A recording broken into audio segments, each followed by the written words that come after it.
Hello and welcome, YouTube fans and friends, and welcome back into Grand Tactitian, the Civil War, and the alternate history tale being weaved with this great game. And by me, your humble and gracious player host, Bank60s.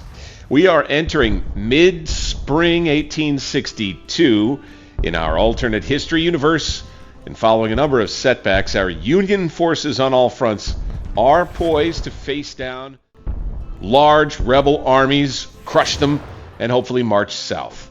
If you've enjoyed this Union campaign series, I'd ask you to please click the thumbs up button. It helps the video, helps the channel, and it helps this great game. I have a passion for this period in history. I love gaming out the what-ifs. You can subscribe to my channel, Alternate History Gaming, and hit the notification bell to find out when I drop the next big video for you. All right, let's get into it. Setting taxes on everything may sound like a good idea to fund the war, but remember that income tax will decrease the citizens' private wealth, while corporate tax will be collected from any profits the private corporations have, which will discourage them from upgrading and expanding. True. Here we have the developing situation in Kentucky right off the bat. Beautiful. Looks like our naval action in the Ohio River to clear the way for an entrapment of an enemy army that got behind us in Kentucky is going to get underway. His Excellency the President, the Battle of Louisville Ferry has ended with the New Orleans squadron retreating. The engagement was a remarkable strategic victory, with the enemy fleet steaming to the safety of their harbors. The condition of the enemy fleet is believed to be good, the condition of my fleet intact. Here is the newspaper headline. Glorious victory. New Orleans squadron in retreat. All enemy ships escaped. Damn. The Battle of Louisville Ferry fought with Federal Mississippi squadron of some 12 ships, Confederate New Orleans squadron with 4. The engagement raged on about 19 hours, no ships lost. Sources from the Confederate side report the public unmoved by the recent events, many waiting anxiously for more news from the sailors and merchants about the developing situation. So that's good news that, however, they are now in poor readiness. They are deficient. They're going to have to take time. So what we'll have now is this rebel army sort of trapped in Covington with us between it and all of its supplies. We end up probably having to bring the Mississippi squadron back north to blockade here. And right here, the Army of Kentucky, after getting bloodied pretty bad there at the Battle of Covington, is just going to remain in situ and allow for the attrition loss to affect them. Covington's just going to have to deal with the consequences of enemy soldiers being in town. We're building a fort here. I'm going to keep these 2 commands out where they are for now. And that's Kentucky for you. All right. Now, the other thing to go over right now would be straight at. You can tell Johnston's corps of 23,000 men, along with Buckner, most likely, is on the move north. They've gone probably all the way up here, which is kind of what I was hoping they'd do.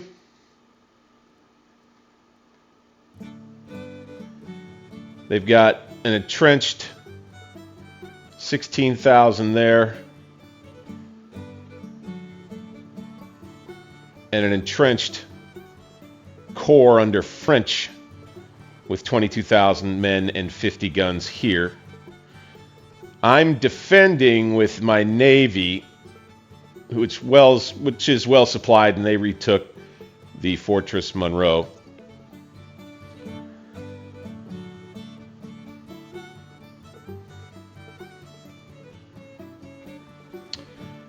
The Army of Washington remains here. Army of Northeastern Virginia is ready to move. We're overnight on May 2nd now, day after the Battle of Covington. Okay. Yeah, the other one to look at.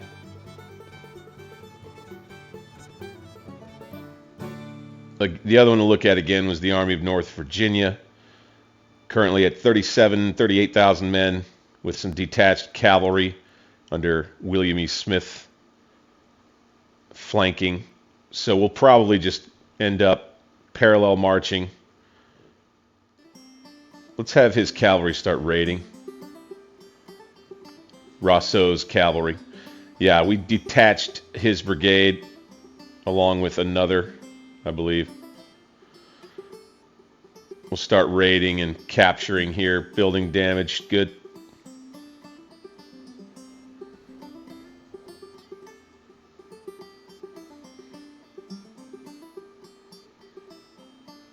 Looking down the coast again, still blockading important areas.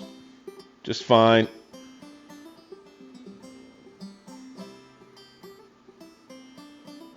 It's right here too.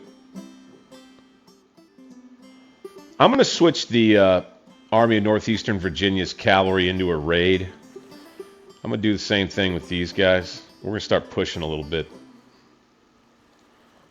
Just a little bit. I'm going to start working Carleton's cavalry a little further this way.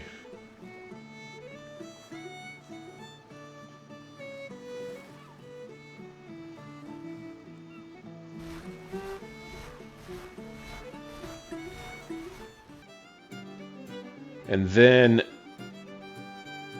let's go Fremont's division.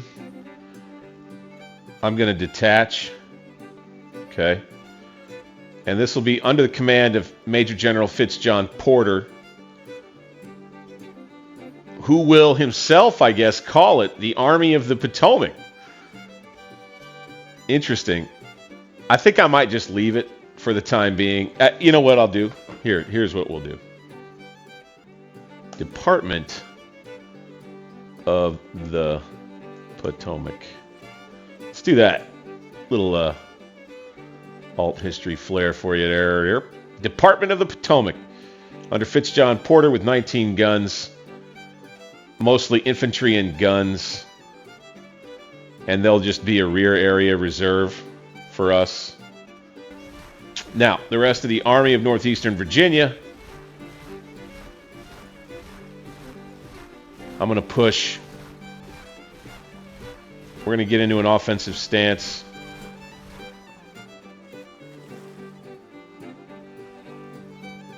We're going to go to a guard.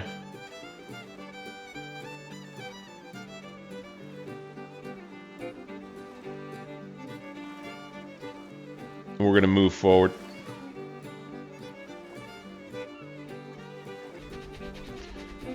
Yes, sir. On the move. We'll take the train.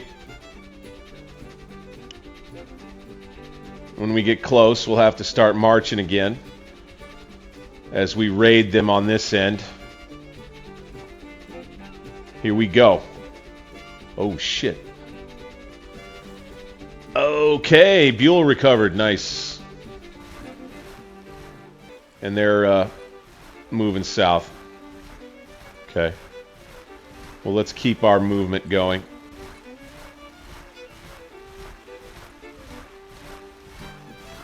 Come now. Right over this way.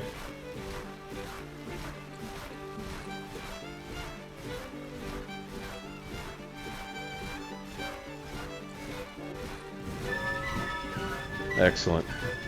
We'll be able to use the railroads. They're going to march away. We're on an attack stance still. Okay, now that we're here,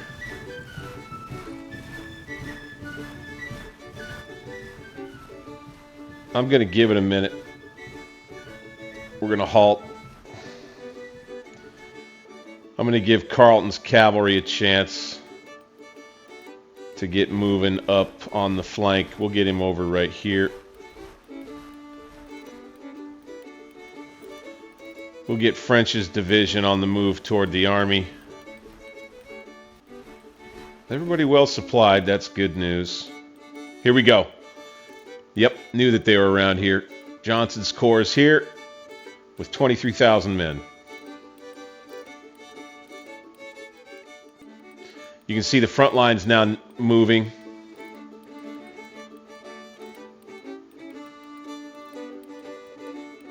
We're going to wait for the Department of the Potomac to get a little further down the road here.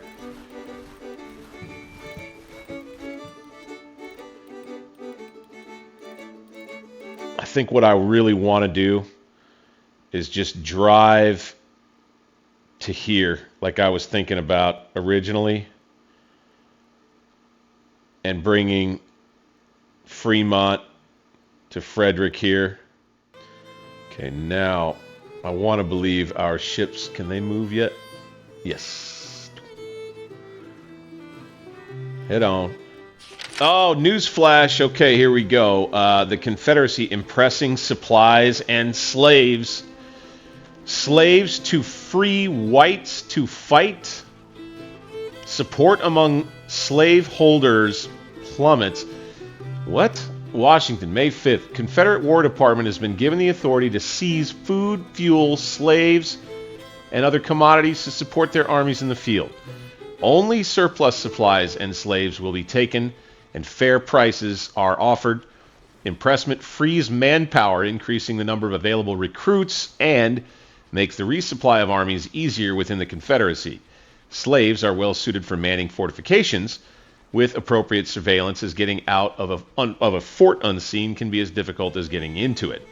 State governors and advocates of states' rights are protesting about the power of the central government to seize private property, and some states are threatening to go as far as to declare impressment unconstitutional.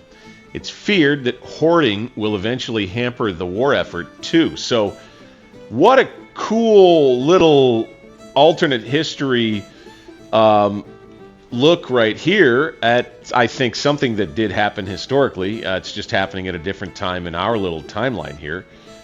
The Confederates did have to requisition stuff from their own people in order to feed the war effort.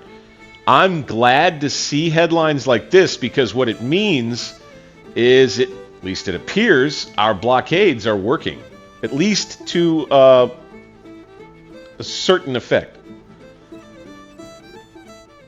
Okay, we're going to be able to get back to raiding with the Army of Kentucky now that they're back in the yellow. So we'll do that, and there will be skirmishes. I'm going to go to a... No, I'm going to stay offensive. So if they move, what I'll do is I'll scooch the army just a little closer. Yep. Now, we're going to want to build a depot in Frederick.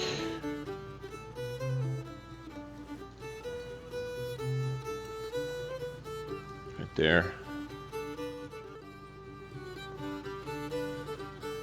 I think we will march this to here. Monk. All right, cavalry is going to come right here. Depot in 7 days. Now, let's stop raiding and let's go to scouting with Carleton's cavalry. Carleton's cavalry, keep on move. You got a lot of disabled guys now. Oh, what's this? Mill being constructed. Okay. Nice. There's a little more faith in Maryland, I guess. All right. Army of North Virginia is ready to get on the move, so we'll just get it over to Pittsburgh. Definitely take rail movement. Okay. Now, sir, we got them trapped.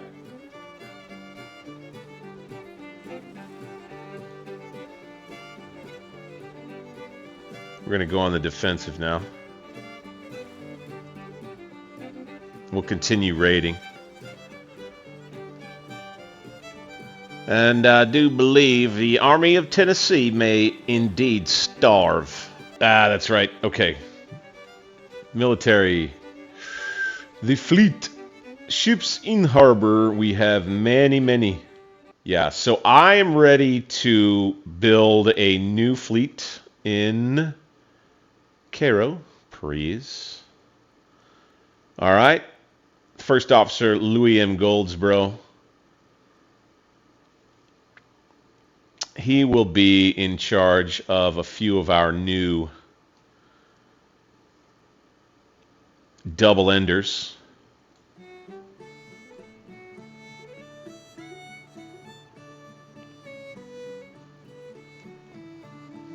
Yeah.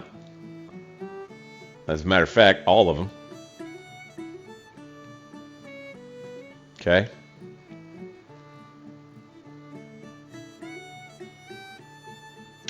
And we'll give them time to arm and supply themselves there in Cairo. Bingo. Take a little while. Hey. Here we go. Here we go. Yeah, baby. Okay. We were kind of waiting for this moment. I was looking for a big battle in this episode. We're going to get it. We're going to have cavalry scouting.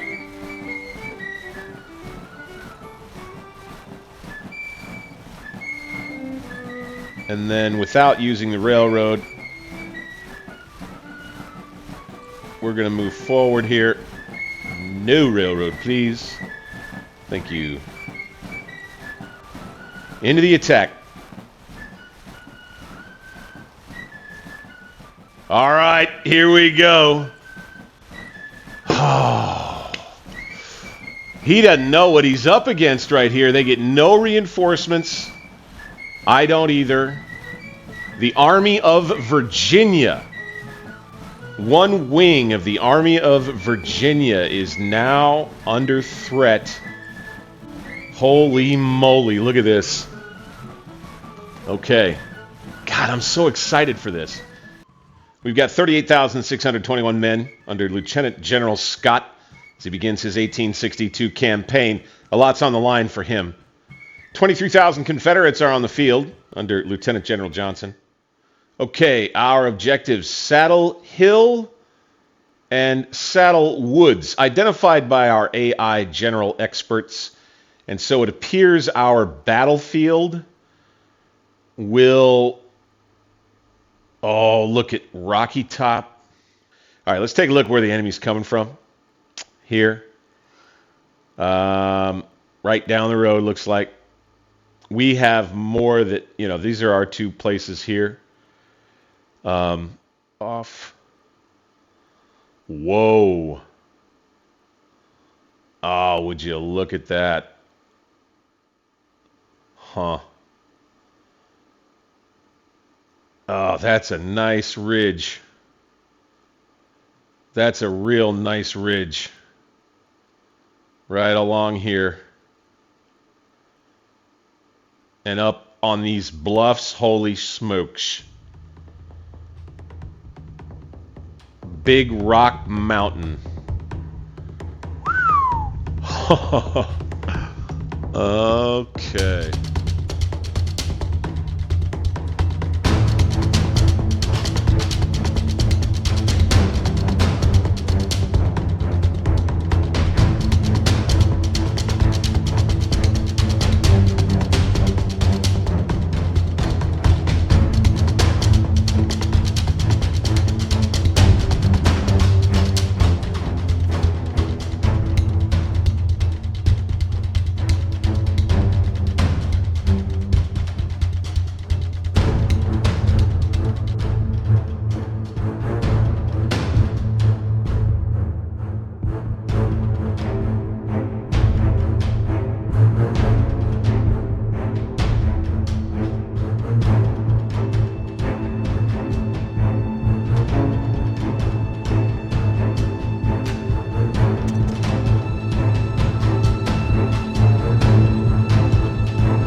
So, we now are on the other side of our deployment.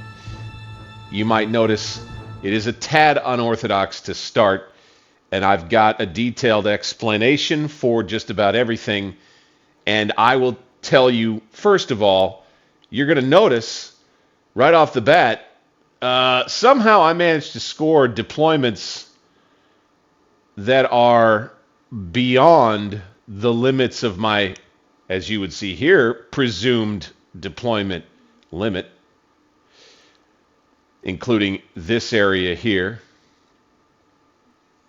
I'll tell you, oddly, when I reloaded the save back into my prior unfinished deployment phase, it took the deployment zone from up in this direction all the way, pulling it all the way back to here. They also, the game somehow, gave the Confederates this entry point, and this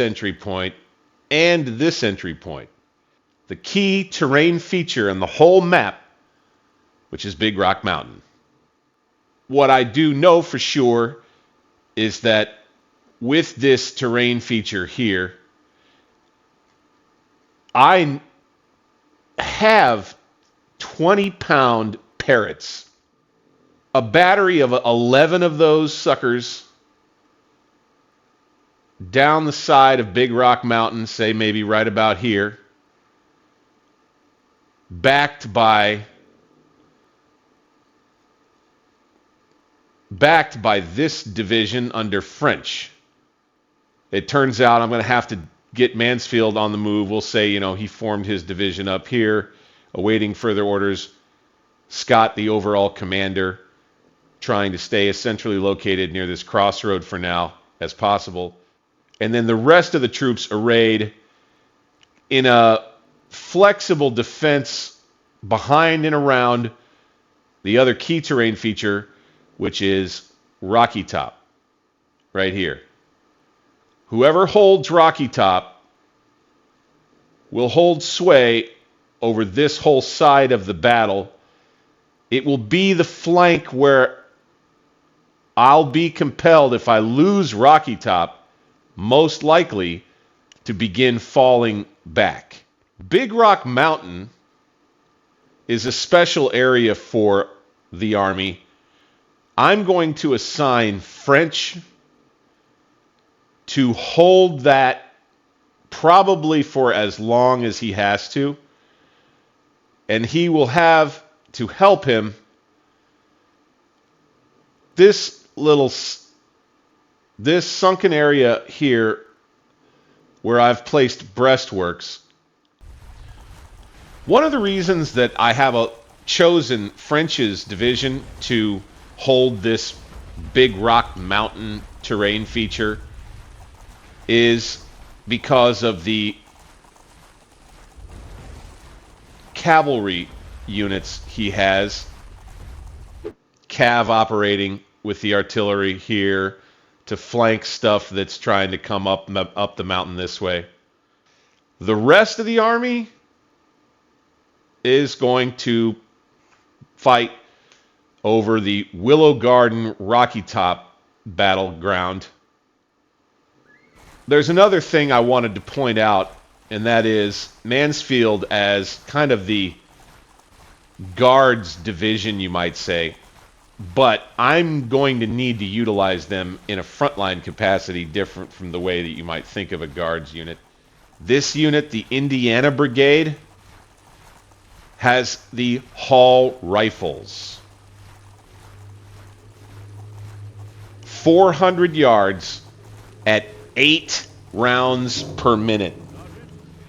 Also, there are the 2 reserve brigades of Colonel William Carlin and Colonel Nathan Kimball, one with mixed muskets and one with the Springfield rifled musket. We got to make sure. I think he's detached.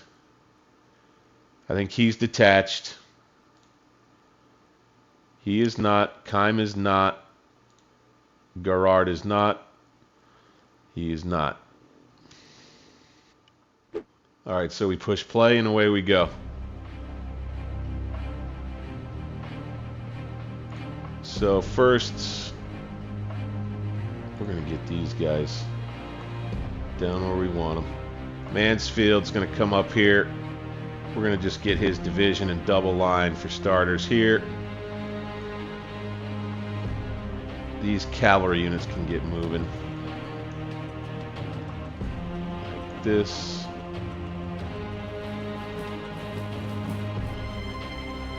Alright, we got Rebel Cav coming down the road. Fire at him. Yeah, baby. Okay. Open it up again. Iverson Jr.'s Brigade of Cavalry. Fighting rages down here in the creek bed near town.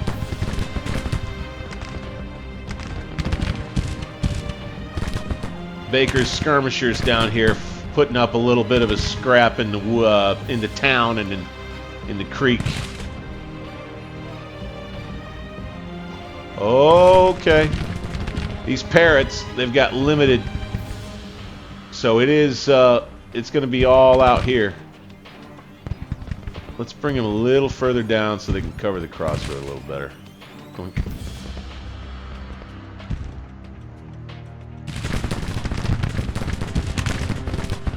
Ah, okay, we broke. Finally.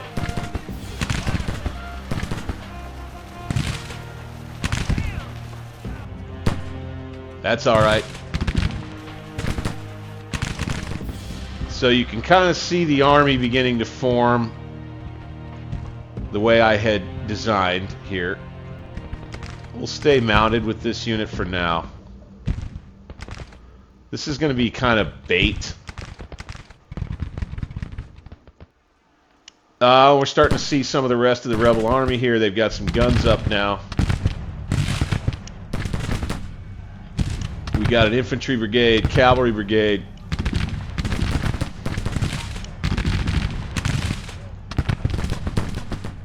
Alright, excellent. These 12-pounders are going to have range on anything here. These are going to be sighted and ranged. Anything coming in here, good. I think I might switch these for now to here.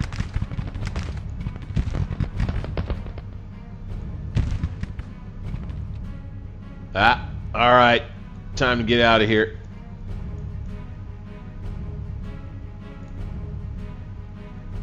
Alright, skirmishers breaking finally. 36 men lost. Not bad. They got their guns going off on us now. I think this will be their target area. Another part outside the skirmishing now. We should begin to see the enemy attack formulate.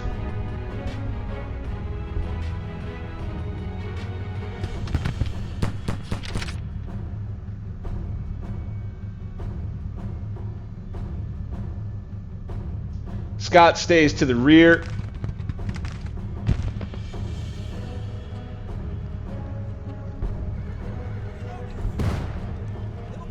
Got them running. Nice. Enemy cavalry. Let's do a little hit and run attack, looks like. No! Oh! Whoa! And the parrots are firing down too. Holy moly. Sumner and Milroy. Where is he? Stockton? Here we go. Milroy with his Hall's rifles. Let's get him down here.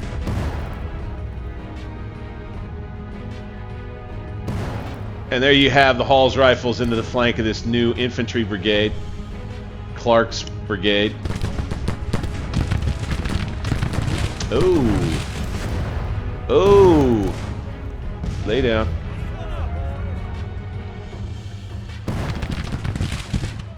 But Milroy's with the hard Hall's rifles are able to hit them. But they've got a little defensive bonus. Here they come moving off the right.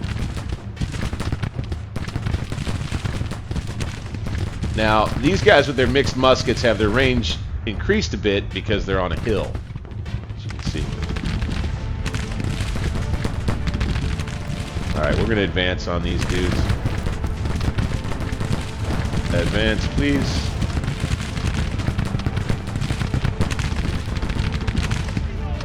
These dudes are going to fall back. Retreat. Stockton.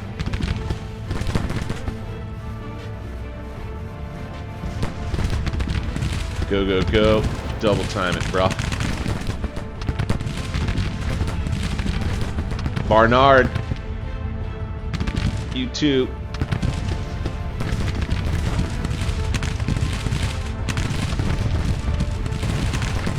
Alright, we got them good and bunched up down here in town, man. This is looking alright so far.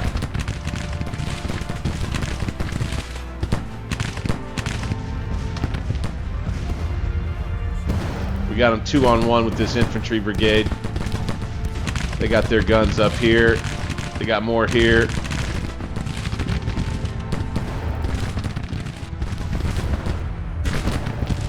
Battle of Big Rock Mountain. Off to a bloody start for the Rebs. Yeah, send Clark's brigade back.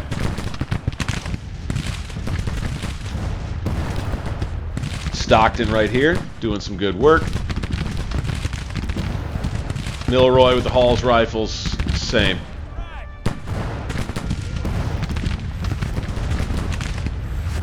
Now that's one division, or maybe two. There's a corps here. General French right here.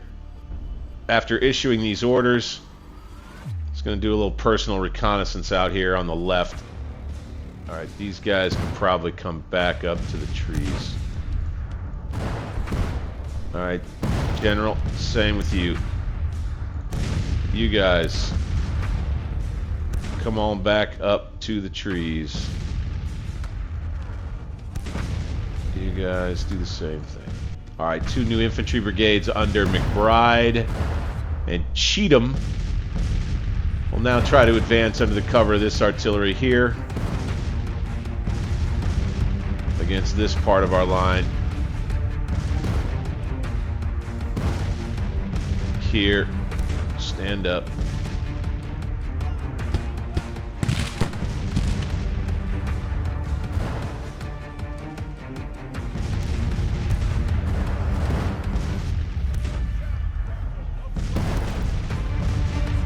Okay, we're not going to just let this go without pushing the flank here with this brigade. Absolutely not.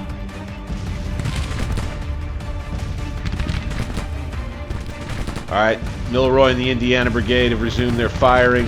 We're going to get the Midwesterners up. Under Sumner. Get them firing again.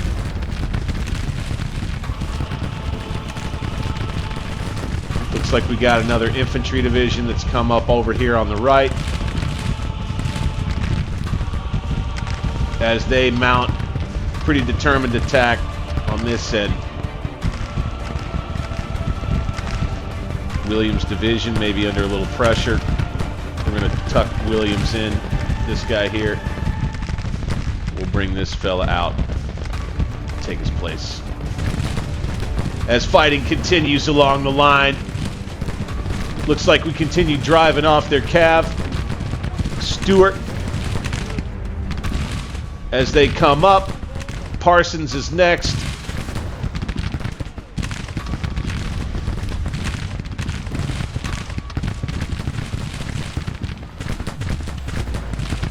I'm going to go ahead and see if I can't get these guys in another rank close enough to start shooting. Kimes division. Where's his cav here? Come on up here, fellas.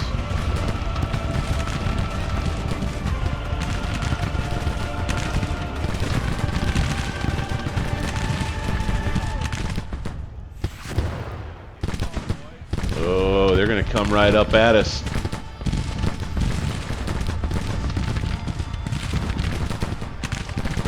Oh, I don't think that's going to end well for them.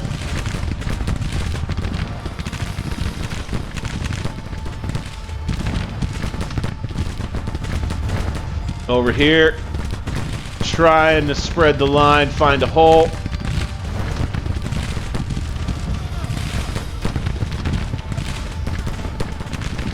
I think we got a charge coming.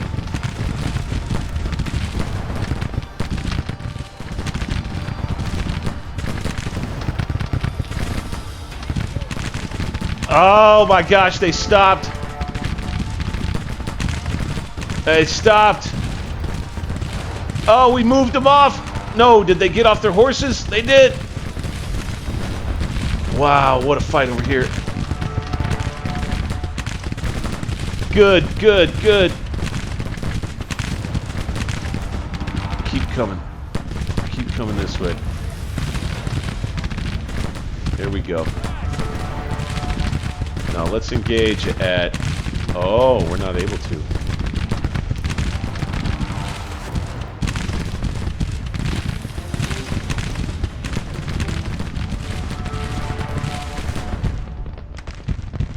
Govan, artillery here. Wilcox, Taylor. There's Johnston. Leading the attack straight up Rocky Top Ridge, as it were. Trying the best he can with his artillery support here. You got Clark's brigade that got beat up real bad earlier. You got the Tennessee State Militia. All these rebel troops. I don't know if there's really going to be much that they can do here. Yeah, man, a little bit of chaos on the rebel end. Woo, man, it's looking pretty good for us here so far. They're stuck out in the open on the low ground. We've got the high ground shooting down on them. Ooh. 2nd Brigade here, right in front of the artillery. Let's lay them down. Where's their division commander? Oh, Scott is their direct commander. Okay, that's Carlin. All right, Carlin. Let's go ahead and get him back. Retreat. That's all right. Now McClernand. Come up, buddy. Call him. Here we go. McClernand with mixed muskets and 1,500 men. Confident morale. We're going to do something a little fun. We're going to try to drive these rebels off of here. These guys should be exhausted fighting up a ridge like they're doing. We're going to go in double time and charge. Ah! Yes, charging them on the flank, firing down on them too. McClernand's boys, clad in red, the blood red regiment with their mixed muskets. With a charge. Yeah, let's take those guys out of here. Charge them. Keep it going, boys. Keep it going. Yes, only 55 casualties. Keep the charge going. The momentum looks good. Yes. Ooh, oh boy. Oh, that's all we could handle. That's all we could handle. Damn.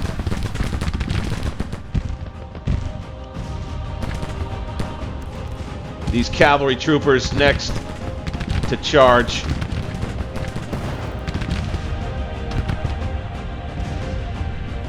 Again, Barnard's brigade. Halleck will go next. Here we go. Charge those suckers. Get in there. Come on, baby. Get into him. Ah, excellent melee. Let's see how we do here. It's kind of a poor graphic of a melee, but come on, baby.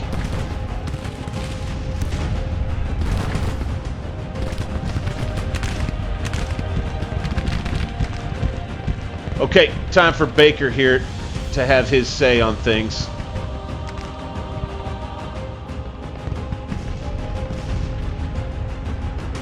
Baker's troops are going to come forward on the attack. Advance. Advance.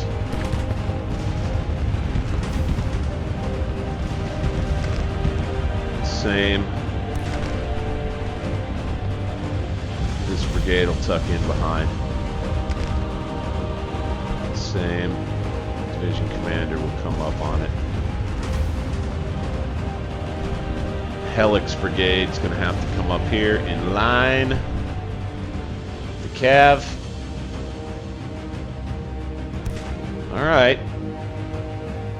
Nervous. Got 9 losses in this battery here. And they continue to press my weaker troops. All right, we'll bring this Cav out to harass.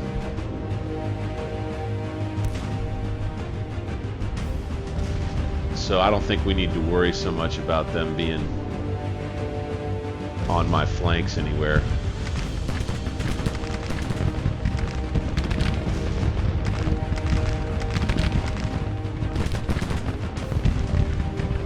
Yep, they're going to continue pushing this side. Barnard's cavalry got torn up, pushing them back. Holy moly, get out of there, guy. Broken. This HQ, get up here. These guys, come on out. We're going to charge.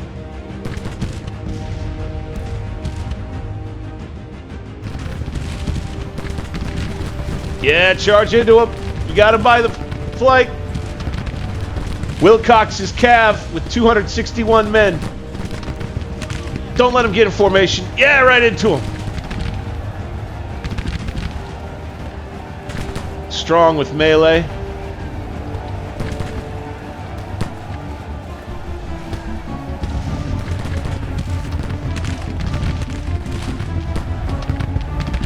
Come on, fellas. Keep after him. Keep after him.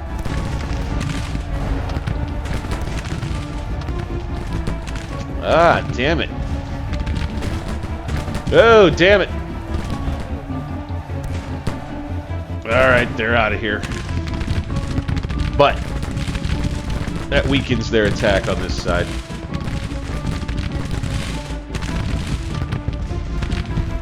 Ah, these guys are having a hard time. Lay down.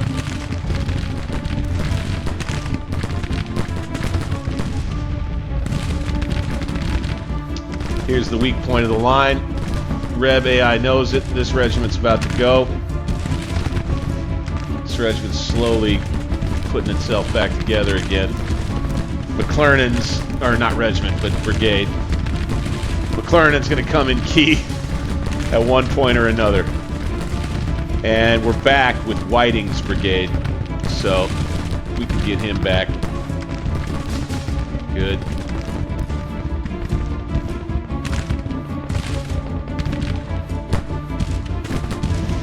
This cavalry, stay mounted.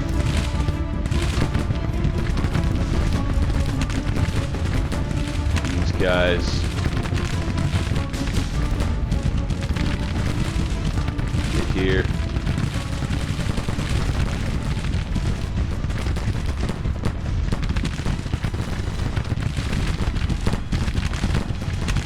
Cav.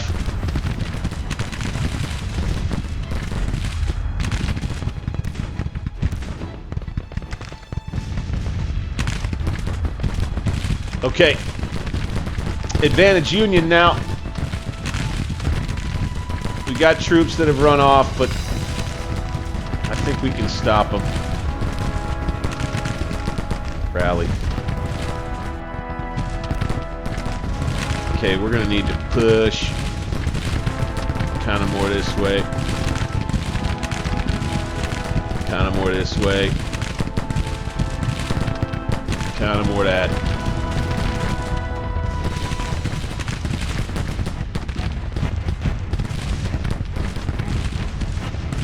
Double time, please.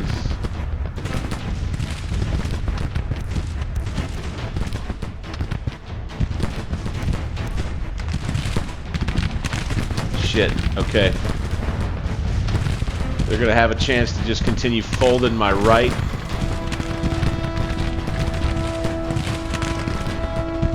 We're gonna just have to get these guns moving, most likely.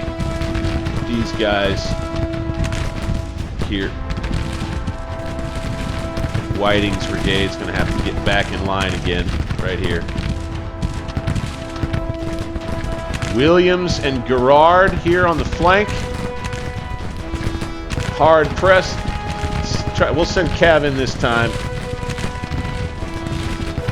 just to harass. All right, there we go.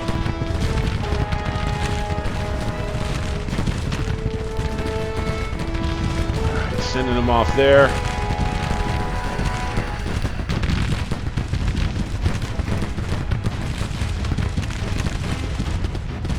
Okay, we got these guns.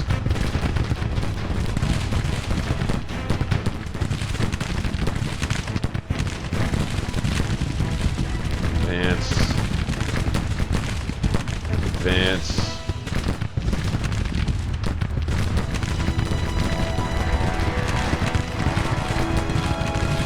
Charge. Baker's division. Get them into the hero's spot. These guys can retreat.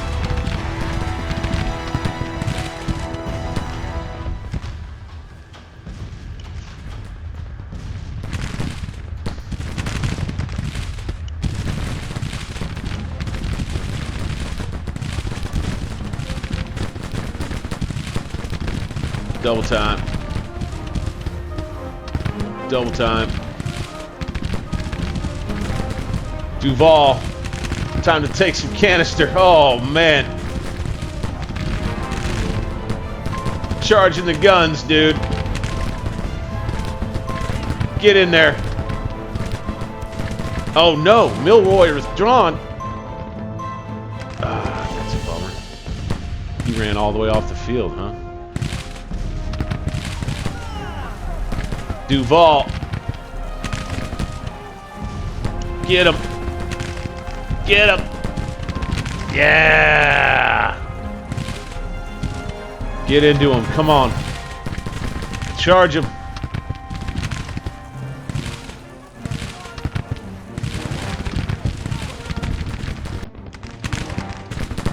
Okay.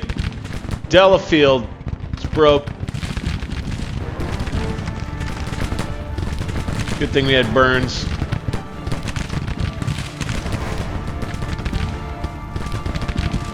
Counter push back into the town. These guns are done for.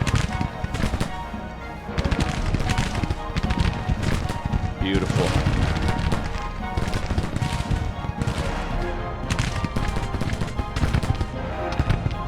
Get on out of there.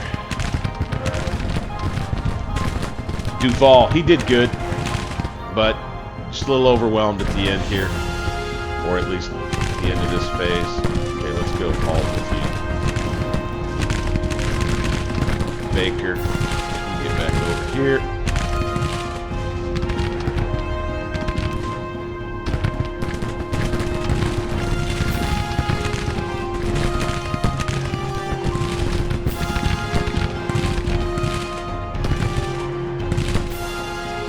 All right, they're in rough shape back here.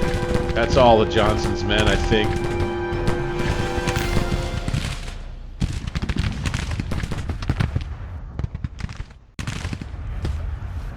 Oh, they came at me with Iverson Jr.'s brigade again. Here we go. They saw that little hole in the line over here, and they were going to try to come and get it.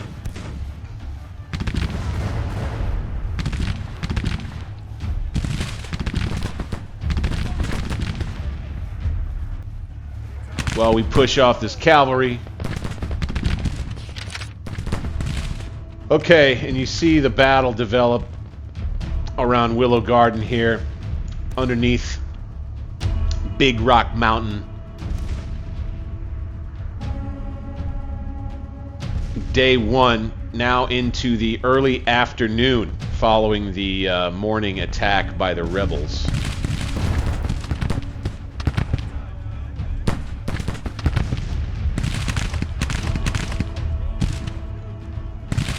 I think we'll lay down here.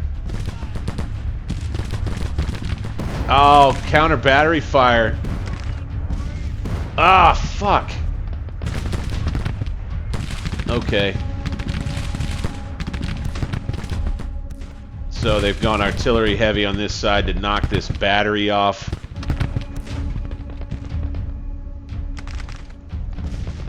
This is what I expected might happen.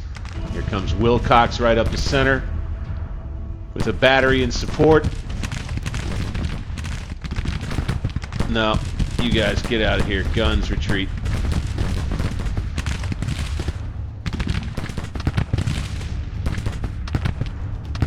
McClernand back in action.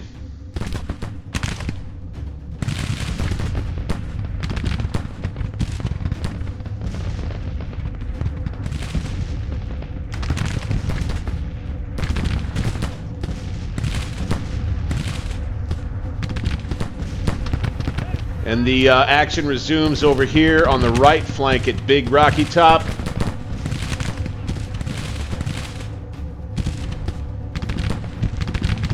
Johnston trying to figure out where he might be able to poke a hole.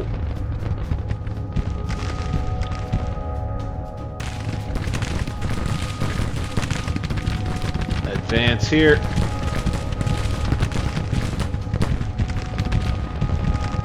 Oh yeah, looky here. Dismounted Cav snuck up on us.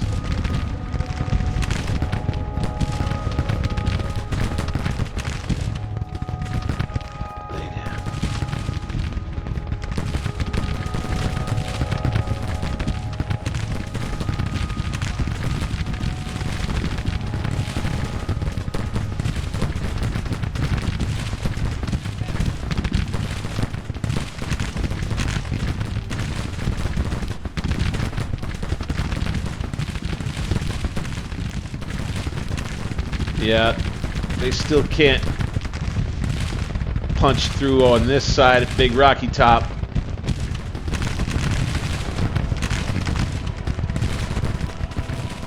They're trying to bring guns forward to make the difference. That's interesting. Okay, broke their cav. Mine's not doing hot either. That's okay. Let's go ahead and bring him back.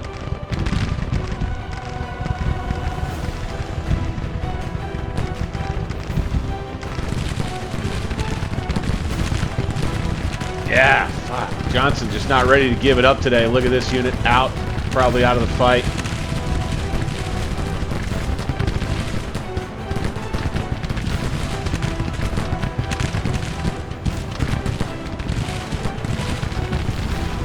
This unit with good veterancy with Cheatham. They're just up against these fellas that, oh, they've got defenses, but they can't shoot. Okay. Get up there.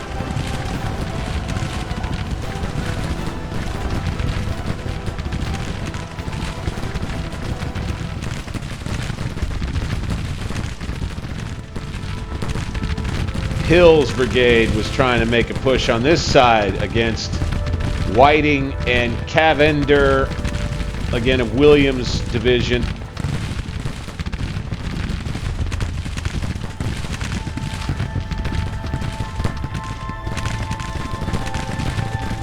Oh, there we have it. Oh, the enemy is now in retreat as we enter the afternoon period, late afternoon, I think, mid to late afternoon. All right, post-battle breakdown right here. You can see they lost quite a few more men. Killed is roughly even. Wounded also fairly even. They have quite a few more missing, but again, fairly even, and casualties were somewhat the same here. Okay, so we'll let them go.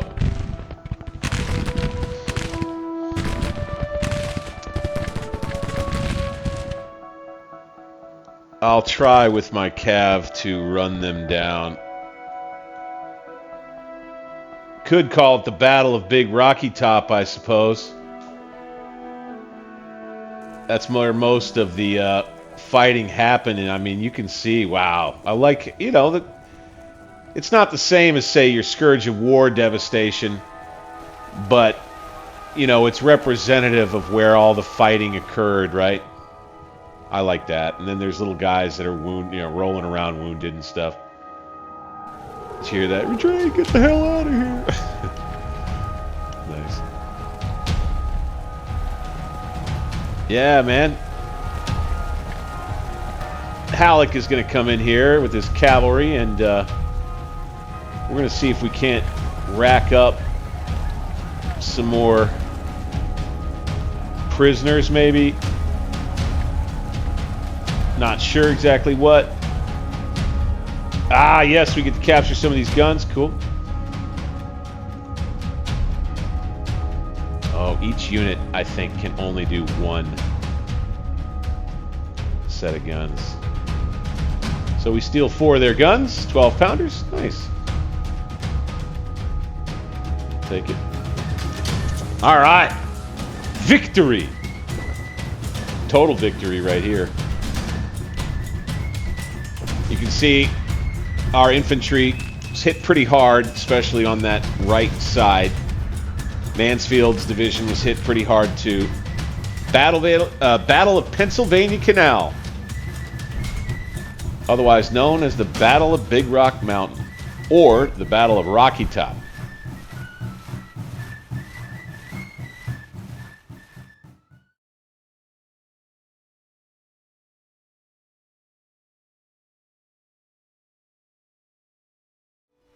All right. Immediately following the great victory at the Battle of Big Rock Mountain, I wanted to devote some time for all you other groggy loves out there who would be interested at all in my upgrade, let's say, reorg, and also some of the personages and characters involved in this army that continues to see success on the battlefield.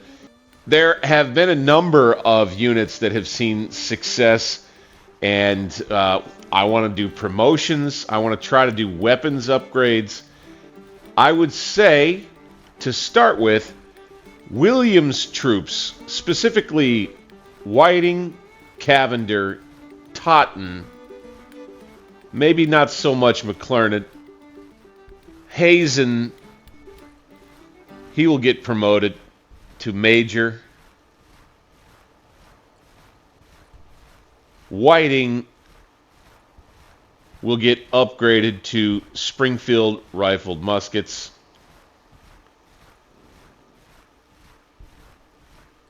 As will Cavender.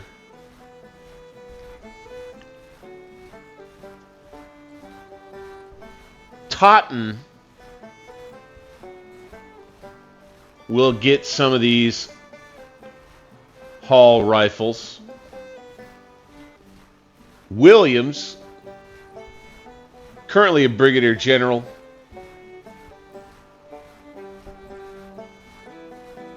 appears to be losing some of his ability. It's a West Point graduate in a branch of arms, artillery. Oh, okay. So he's not so much of an infantry commander. The other one that deserves some level of accolade is Garrard's division, Brigadier General Kenner Garrard, the 6th Division.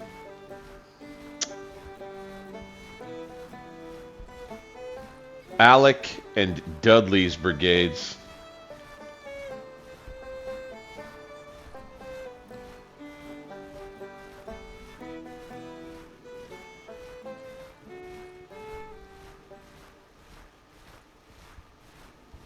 Yeah, we won't do any weapons upgrades for them just yet. Buell, who probably deserves a promotion. We'll do that after his being wounded. Returns to command, a brigadier general. His troops will get the Springfield rifled musket. The other one is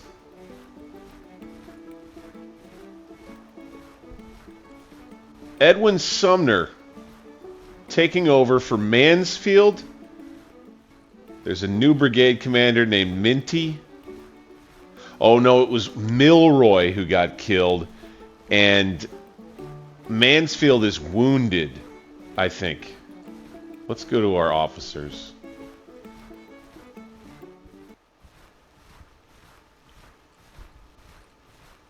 Wounded. Mansfield. There he is. Okay.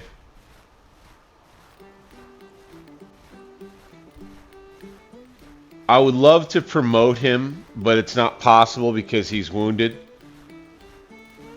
It looks like his fame is dropping. I mean, despite how well his troops performed, it sounds like he may not be the guy to command that division anymore anyway. Point being is that now we've got Sumner in command, who is extremely famous, it looks like, with a good initiative rating, administration, and decent cunning.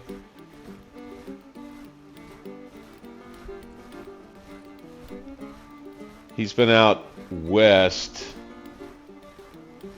Midwest Home Guard Armory of the Ohio. He had a unit in the Battle of, what was that? Forestville, or another one.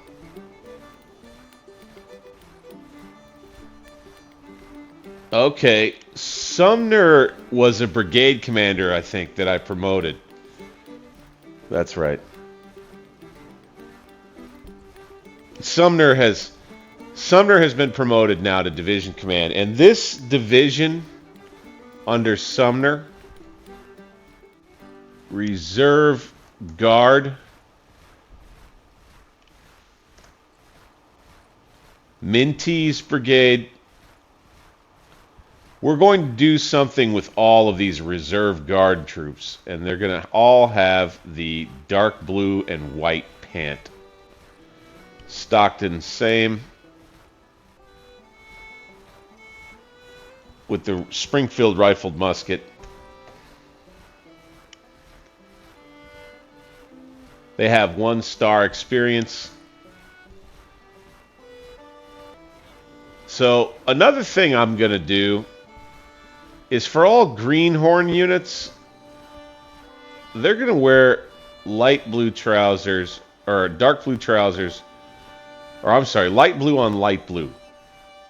There being some visual cue when I'm on the battlefield with them, I know because they're this uniform color that they are this level of combat quality. These greenhorns are special under McClernand. I'm going to let them keep the red Zouave outfits. I'm changing my mind from earlier decisions about what pants to wear, by the way. These guys are technically still greenhorns, but since their weapons are better, and since they're in a division that's been really successful, I think I'm going to take Kimball from the reserve and drop him in Sumner's Reserve Guard.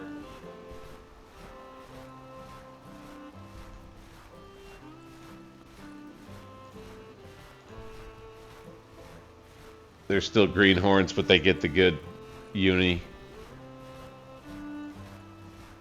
because they've got some Springfield rifled musket as well. Wow, this 6-pound battery right here, veteran unit, 2 months remaining for them on a 12-month contract. And I'm sure they performed really well in this last battle under Bryce. Wonder how many guns we could get here. 3-inch ordnance rifle, 12-pound field gun. Let's go with a 3-inch ordnance rifle.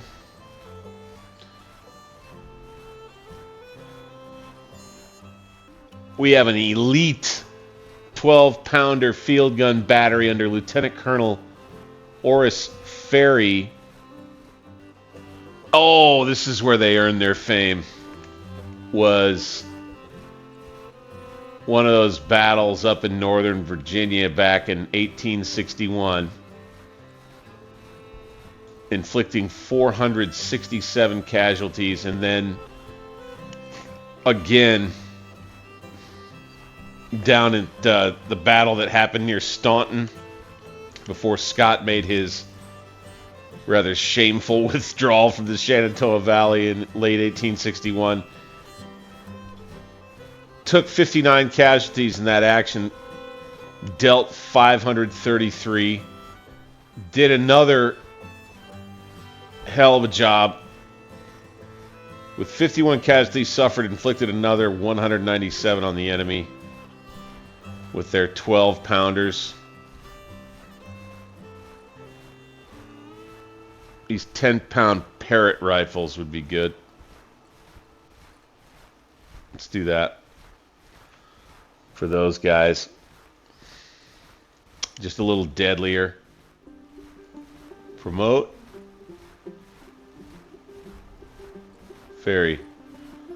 Colonel Oris Ferry, in charge of Ferry's Thumpers. So I intend to do also, I'm going to try to remember to do this, as units gain veterancy with combat, and aside from the Reserve Guard division that I've got in the Army of North Virginia here, I intend to have the greenhorns stay light blue, tops and bottoms. But after they advance to maybe 1 star of inexperienced, they'll go to a light top, dark pants. If they go to 2 stars, they'll go to the more traditional dark top, light pants. If they go to a 3-star unit, they end up being dark and dark. And so those dark uniforms, I'll hope to easily indicate really good elite units or veteran units, 3, 4, 5 stars even. If we're getting into like 4 and 5-star units, you know, you'd have maybe bright blue and red. You know, if they're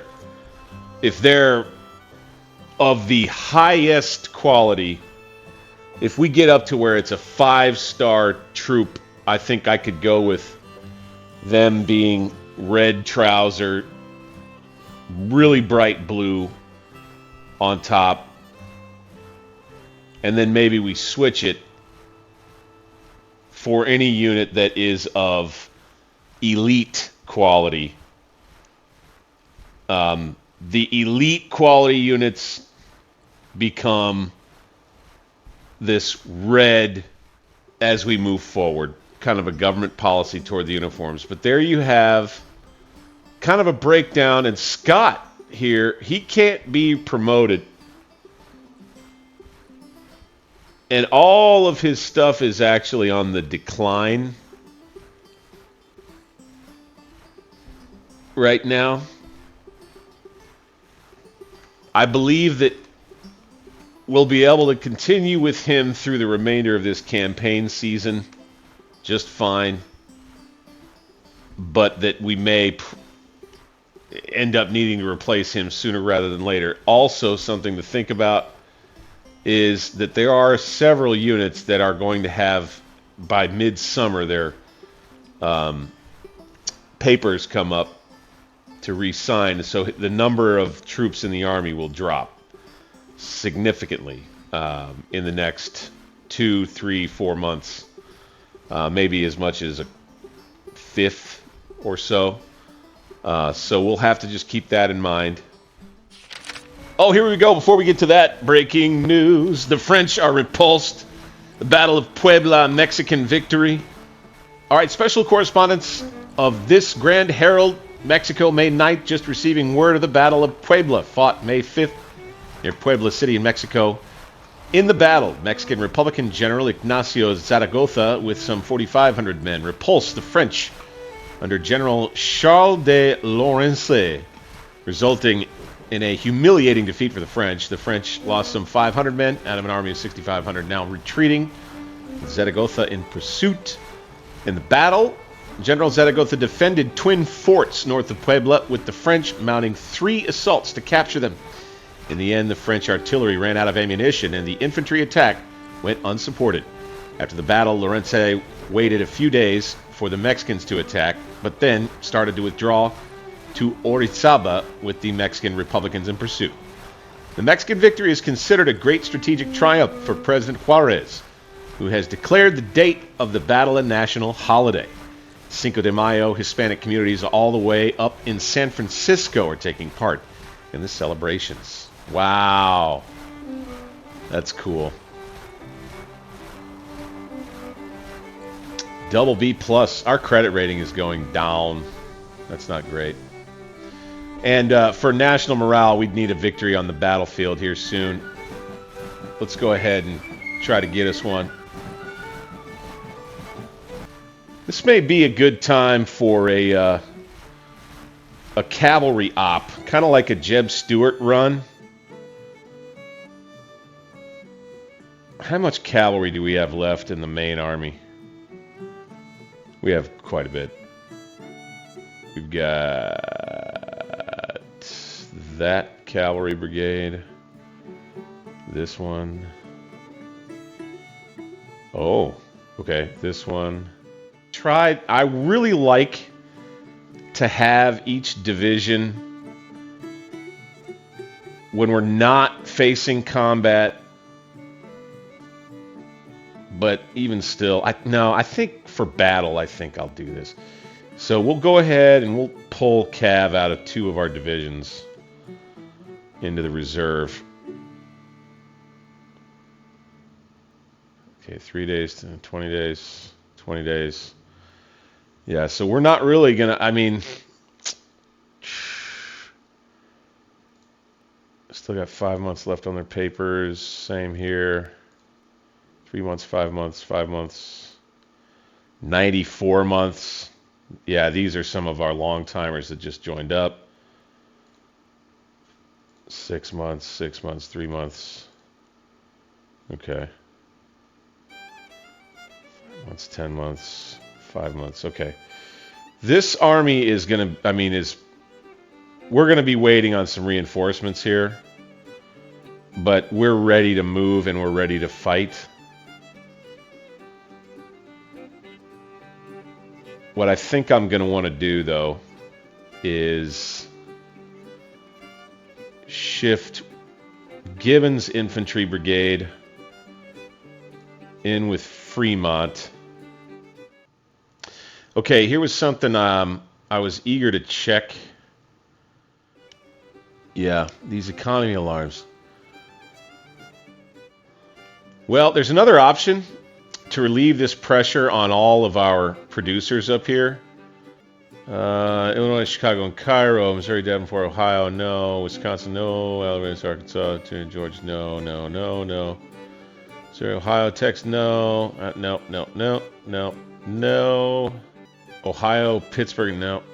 That's not going to matter. Okay.